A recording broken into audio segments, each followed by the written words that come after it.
Hello everyone, in this video I'm going to show you how to edit master slide in Google Slide. So if you want to edit master slide in Google Slide, here's how you can get it done. So the first thing you have to do is tap on the slide at the menu bar.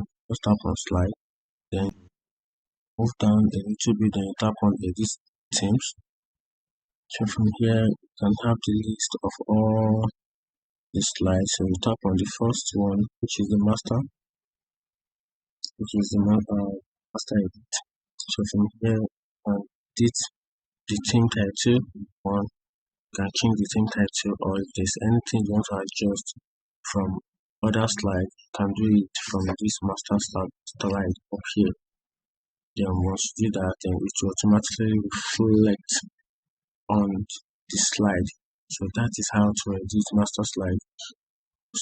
If you find the video helpful, like and follow for more. Thank you.